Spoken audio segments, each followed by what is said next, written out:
भगवान की कथा प्रारंभ। प्रथम अध्याय। एक समय नैमिषारण्य तीर्थ में शौनकादि 88,000 ऋषियों ने श्री सूत जी से पूछा, हे प्रभु, इस कलयुग में वेद विद्या रहित मनुष्यों को प्रभु भक्ति किस प्रकार मिलेगी तथा उनका उद्धार कैसे होगा। हे मुनिश्रेष्ठ, कोई ऐसा तप कहिए जिसमें थोड़े समय में पुण्य प्राप्त हो तथा मनवांछित फल भी मिले। वह कथा सुनने की हमारी प्रबल इच्छा है। सर्वशास्त्र ज्ञाता श्री सूत जी बोले कि हे वैष्णवों में पूज्य, आप सबने प्राणियों के हित की बात पूछी है। अब मैं उस श्रेष्ठ व्रत को आप लोगों से कहूँगा जिस व्रत को नारद जी ने लक्ष्मी नारायण भगवान से पूछा था और श्री लक्ष्मीपति ने मुनिश्रेष्ठ नारद जी से कहा था। वह कथा ध्यान से सुनो। एक समय योगीराज नारद जी दूसरों के हित की इच्छा से अनेक लोकों में घूमते हुए मृत्यु लोक में आ पहुँचे। यहाँ अनेक योनियों में जन्मे हुए प्राय सभी मनुष्यों को अपने कर्मों द्वारा अनेकों दुखों से पीड़ित देखकर विचार करने लगे कि किस यत्न के करने से ही मनुष्यों के दुखों का नाश हो सकेगा। ऐसा मन में सोचकर भगवान नारद विष्णु लोक को गए। वहाँ स्वर्ण श्वेत वर्ण 4 भुजाओं वाले देवों के ईश नारायण को, जिनके हाथों में शंख चक्र गदा और पद्म थे तथा वरमाला पहने हुए थे, देखकर स्तुति करने लगे। हे भगवान, आप अत्यंत शक्ति से संपन्न हैं। मन तथा वाणी भी आपको नहीं पा सकती है।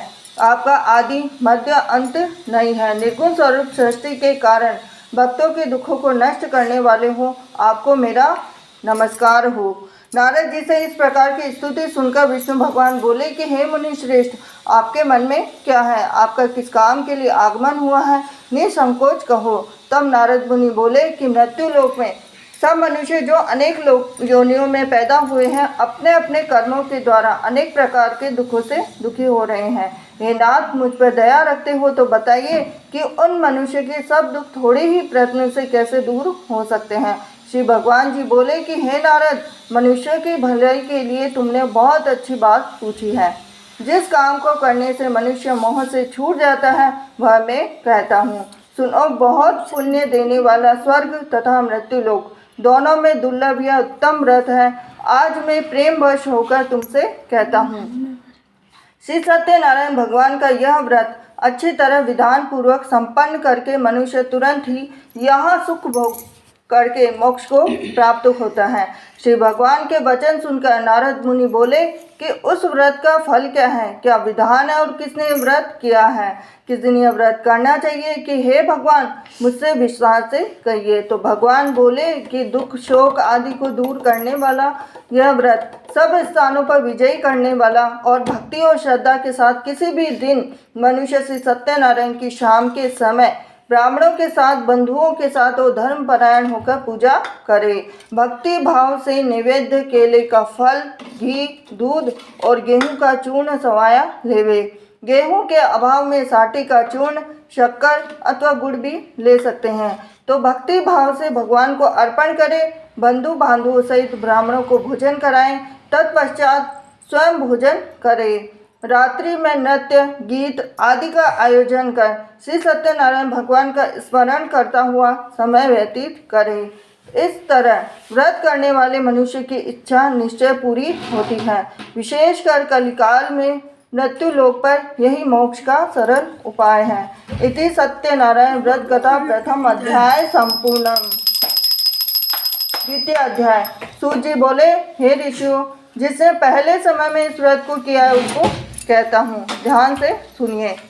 सुंदर काशीपुरी नगरी में एक अत्यंत निर्धन ब्राह्मण रहता था। वह भूख और प्यास से बेचैन हुआ पृथ्वी पर घूमता था।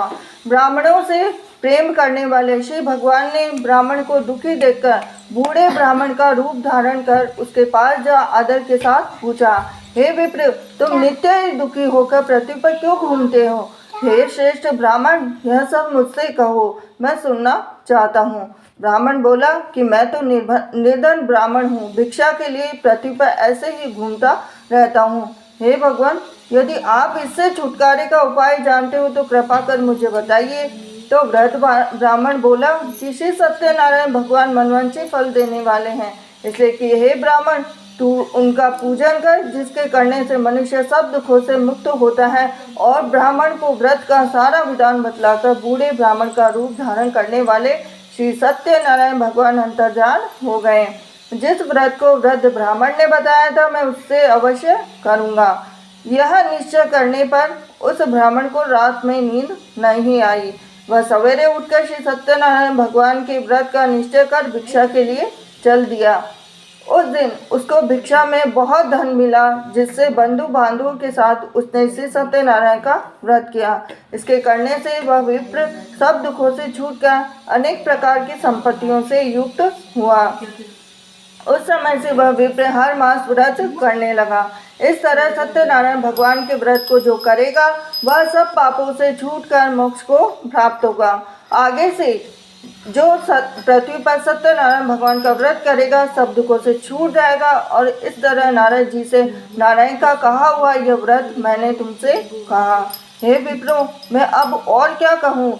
तो ऋषि बोले कि हे मुनीश्वर, संसार में इस विप्र को सुनकर किस किसने व्रत को किया है, हम सब सुनना चाहते हैं। इसके लिए हमारे मन में श्रद्धा है। सूत जी बोले कि हे मुनियों, जिसने इस व्रत को किया है वह सब सुनो। एक समय यह ब्राह्मण धन्य और ऐश्वर्य के अनुसार बंधु बांधवों के साथ व्रत करने को तैयार हुआ। उसी समय एक लकड़ी बेचने वाला बूढ़ा आदमी वहां आया और बाहर लकड़ियों को रखकर विप्र के मकान में गया। अब प्यास से दुखी लकड़हारा उनको व्रत करते देखकर विप्र को नमस्कार कर कहने लगा कि आप ये किसका पूजन कर रहे हैं और इस व्रत के करने से क्या फल मिलता है, तो कृपा करके मुझे बताइए। तो ब्राह्मण ने कहा कि सब मनोकामनाओं को पूरा करने वाला यह श्री सत्यनारायण भगवान का व्रत है। इन्हीं की कृपा से मेरे यहाँ धन धान्य आदि की वृद्धि हुई है। और विप्र ने इस व्रत के बारे में जानकर लकड़हारा बहुत ही प्रसन्न हुआ और भगवान का चरणामृत ले भोजन करने के बाद अपने घर को गया। लकड़हारे ने अपने मन में इस प्रकार का संकल्प किया कि आज ग्राम में लकड़ी बेचने से जो धन मिलेगा, उसी से सत्यनारायण देव का उत्तम व्रत करूँगा। यह मन में विचार कर वह बूढ़ा आदमी लकड़ियाँ अपने सिर पर रखकर जिस नगर में धनवान लोग रहते थे, वह ऐसे सुंदर नगर में गया। अब उस रोज वहाँ पर उसे उन लकड़ियों के दाम पहले दिनों से चौगने मिला। तब वह बूढ़ा लकड़ा दाम ले अति प्रसन्न होकर पक्के केले के फल, शक्कर, घी, दुग्ध, दही और गेहूं का चूरन इत्यादि के व्रत की कुल सामग्रियां लेकर अपने घर को गया। फिर उसने अपने भाइयों को बुलाकर विधि के साथ भगवान जी का पूजन और व्रत किया। अब उस व्रत के प्रभाव से वह बूढ़ा लकड़हारा धन, पुत्र आदि से युक्त हुआ और संसार के समस्त भोग कर वैकुंठ को चला गया। इति श्री सत्यनारायण व्रत कथा द्वितीय अध्याय संपूर्णम। तृतीय अध्याय। सूत जी बोले कि हे श्रेष्ठ मुनियों, यह अब आगे की कथा कहता हूँ, सुनो। पहले समय में उल्कामुख नाम का एक बुद्धिमान राजा था। वह सत्य वक्ता और जितेंद्रिय था। प्रतिदिन देव स्थानों पर जाता और गरीबों को धन देकर उनके कष्ट दूर करता। अब उसकी पत्नी कमल के सुख मुख समान मुख वाली सती साध्वी थी। तो भद्रशिला नदी के तट पर उन दोनों ने श्री सत्यनारायण भगवान का व्रत किया। अब उस समय वहाँ एक साधु वैश्य आया और उसके पास व्यापार के लिए बहुत सा धन था। अब वह नाव को किनारे पर ठहरा कर राजा के पास आया और राजा को व्रत करते हुए देखकर विनय के साथ पूछने लगा कि हे राजन, भक्ति युक्त चित्त से आप ये क्या कर रहे हैं?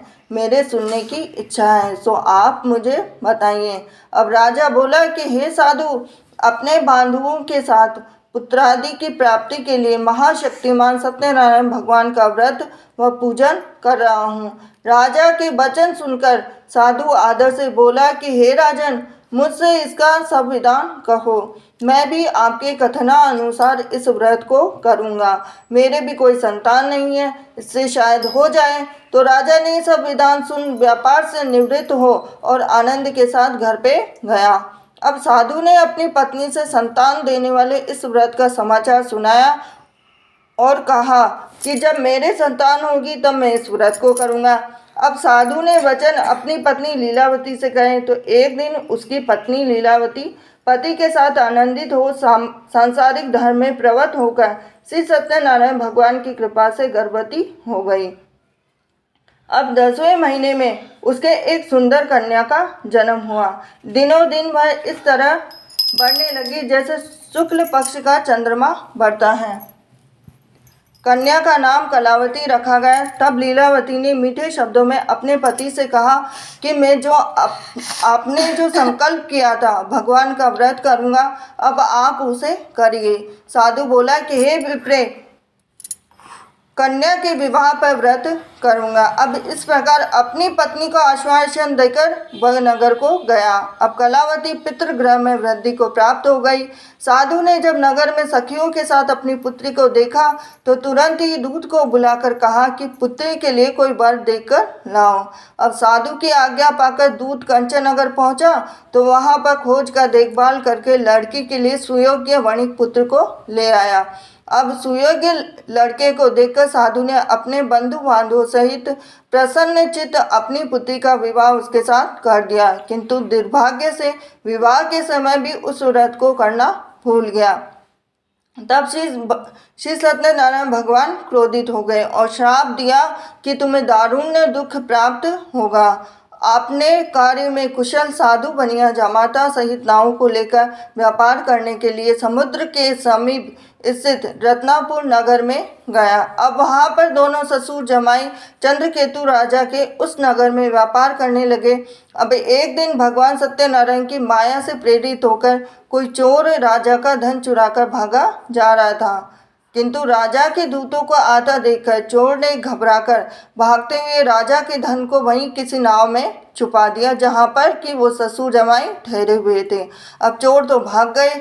जब दूतों ने उस साधु वैश्य के पास राजा के धन को देखा तो दोनों को बांधकर ले गए और प्रसन्नता से दौड़ते हुए राजा के समीप जाकर बोले, यह 2 चोर हम पकड़कर लाए हैं, देखकर आज्ञा दें।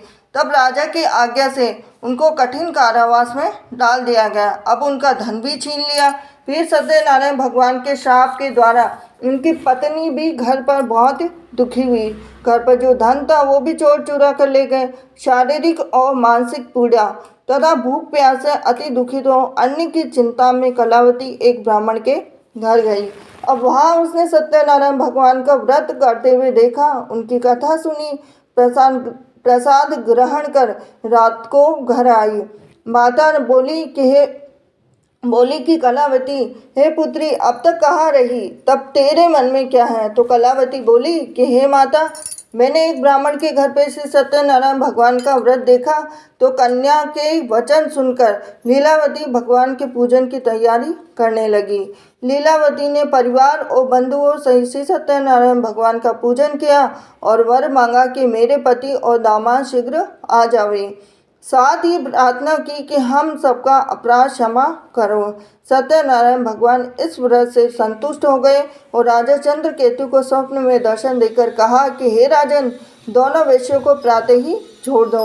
उनका सब धन तुमने जो ग्रहण किया था वो उन्हें वापस दे दो। मैं तेरा धन, पुत्र, राज्य ये सब नष्ट कर दूंगा। तो राजा ने ऐसे वचन सुनकर भगवान अंतर्ध्यान हो गए। प्रातःकाल जब राजा चंद्रकेतु की सभा हुई तो सभा में उन्होंने अपना स्वप्न सुनाया और दोनों वणिक पुत्रों को केस से मुक्त कर सभा में बुलाया। दोनों ने आते ही राजा को नमस्कार किया और राजा को मीठे वचनों से कहा कि हे महानुभाव, भावी वर्ष ऐसा कठिन दुख प्राप्त हुआ है, अब तुम्हें कोई भय नहीं है। ऐसा कहकर राजा ने उनको नए नए वस्त्र आभूषण पहनाए तथा उनके पास जितना धन था उनसे दुगना धन देकर उनको आदर से विदा किया। दोनों वैश्य अपने घर को चल दिए। इति श्री सत्यनारायण व्रत कथा 3 अध्याय संपूर्णम। 4 अध्याय। सूत बोले, वैश्य ने मंगलाचरण करके यात्रा आरंभ की। अपने नगर को चला तो उनके थोड़ी दूर निकलने पर दंडी वेशधारी श्री सत्यनारायण भगवान ने उनसे कहा कि हे साधु, तेरी नाव में क्या है? अभिमानी वणिक हंसता हुआ बोला कि हे दंडी, आप ऐसा क्यों पूछ रहे हो? क्या धन लेने की इच्छा है? तो मेरी नाव में तो बेलपत्ते भरे हुए हैं। तो वैश्य का कठोर वचन सुनकर भगवान ने कहा कि तुम्हारा वचन सत्य हो। दंडी ऐसा कहकर वहाँ से दूर चले गए। कुछ दूर जाकर समुद्र के किनारे बैठ गए। अब दंडी के जाने पर वैश्य ने नित्य क्रिया करने के बाद नाव को ऊंची उठी देखकर अचंभा किया और नाव में बेल पत्ते आदि देखकर मूर्छित हो जमीन पर गिर पड़ा। फिर मूर्छा खुलने पर अत्यंत शोक प्रकट करने लगा। जब उसका दामाद बोला कि आप शोक न करें, यह दंडी का शाप है, अतः उनकी शरण में चलना चाहिए, वहाँ हमारी मनोकामना जरूर पूरी होगी। अब दामाद के वचन सुनकर दंडी के पास पहुँचा, अत्यंत भक्ति भाव से नमस्कार करके बोला कि मैंने जो आपसे असत्य वचन कहे थे उनको क्षमा करिए। ऐसा कहकर महान शोकाकुल होकर रोने लगा। जब दंडी भगवान बोले कि हे वणिक पुत्र, मेरी आज्ञा से बार बार तुम्हें दुख प्राप्त हो रहा है, तो मेरी पूजा से विमुख हुआ है। तो साधु बोला कि हे भगवान, आपकी माया से तो ब्रह्मा भी नहीं जान सकते, तो मैं अज्ञानी कैसे जान सकता हूँ, आप ही बताइए। तो आप प्रसन्न होइए, मैं सामर्थ्य के अनुसार आपकी पूजा करूँगा, मेरी रक्षा करो, पहले के समान नौका में धन भर दो। उसके भक्ति युक्त वचन सुनकर प्रसन्न हो उसकी इच्छा अनुसार वर देकर अंतर्ध्यान हो गए। तब उन्होंने नाव पर आकर देखा कि नाव धन से परिपूर्ण है। फिर वह भगवान सत्यनारायण का पूजन कर साथियों सहित अपने नगर को चला। जब अपने नगर के निकट पहुंचा तब दूत को घर भेजा और दूत ने साधु के घर जा उसकी स्त्री को नमस्कार कर कहा कि साधु, आपने अपने दामाद सहित इस नगर के समीप आ गए हैं। तो लीलावती और कलावती उस समय भगवान का पूजन कर रही थी। ऐसा वचन सुनकर भगवान भी बड़े सत्यदेव का पूजन कर पुत्री से कहा कि मैं आपके दर्शन का जाती हूँ, तू कार्य पूर्ण कर शीघ्र आ जाना। परंतु कलावती व्रत और प्रसाद छोड़कर पति के पास चली गई। अब ऐसा करने पर प्रसाद की अवज्ञा के कारण सत्यदेव ने रुष्ट हो उसके पति को नाव सहित पानी में डुबा दिया। अब कलावती अपने पति को न देखते हुए रोता हुआ देख साधु दुखित बोला कि हे प्रभु, मुझसे या मेरे परिवार से जो भूल हुई है उसे क्षमा करो। उसके दीन वचन सुनकर सत्यदेव प्रसन्न हो गए और आकाशवाणी हुई कि हे साधु, तेरी कन्या मेरे प्रसाद को छोड़कर आई है, इसलिए उसका पति अदृश्य हुआ। यदि वह घर जाकर प्रसाद खाकर लौटे तो उसे पति अवश्य मिलेगा। ऐसे ही आकाशवाणी सुनकर कलावती ने घर पहुंचकर प्रसाद खाया, फिर आकर पति के दर्शन किए। तत्पश्चात साधु ने बंधु बांधवों सहित सत्यदेव का विधि पूर्वक पूजन किया और इस लोक का सुख भोग का अंत में स्वर्गलोक को गया। इति चतुर्थ अध्याय संपूर्णम। पंचम अध्याय। सूत जी बोले कि हे ऋषियों, मैं और भी कथा कहता हूँ, सुनो। प्रजापालन में ली तुंगध्वज नाम का एक राजा था। उसने भी भगवान का प्रसाद खाकर बहुत दुख पाया। एक समय वन में जाकर वन्य पशुओं को मारकर बड़ के वृक्ष के नीचे आया। वहाँ उसने ग्वालों को भक्ति भाव से बांधवों सहित श्री सत्यनारायण जी का पूजन करते हुए देखा और राजा को देखकर भी अभिमानवश वहाँ नहीं गया और न नमस्कार किया। और जब ग्वालों ने भगवान का प्रसाद उनके सामने रखा तो प्रसाद को त्याग कर अपनी नगरी को चला गया। वहाँ उसने विश्वास कर ग्वालों के समीप गया और विधि पूर्वक भोजन कर प्रसाद खाया तो सत्यनारायण देव की कृपा से सब कुछ पहले जैसा ही हो गया। फिर दीर्घ काल तक सुख भोग करने पर मृत्यु लोक पे स्वर्ग लोक को गया। जो मनुष्य इस दुर्लभ व्रत को करेगा और भगवान की कृपा से उसे धन धान्य की प्राप्ति होगी, निर्धन धनी और बंदी बंधन से मुक्त होकर निर्भय हो जाता है। संतानहीनों को संतान प्राप्ति होती है तथा सब मनोरथ पूर्ण होकर अंत में वैकुंठ धाम को जाता है। जिन्होंने इस व्रत को किया है, अब उनके दूसरे जन्म की कथा कहता हूँ। वृद्ध सतानंद ब्राह्मण ने सुदामा का जन्म लेकर मोक्ष को पाया और उल्कामुख नाम का राजा दशरथ होकर वैकुंठ को प्राप्त हुआ। साधु नाम के वैश्य मोरध्वज स्वयंभू मनु हुए और भगवान में भक्ति युक्त हो कर्म कर मोक्ष को प्राप्त हुआ। इति श्री सत्यनारायण व्रत कथा पंचम अध्याय संपूर्णम। श्री सत्यनारायण भगवान की जय। आरती सच्चे दरबार की जय बोलो। अब आरती होगी। कन्हैया की जय। भगवान जगदीश्वर जी की आरती।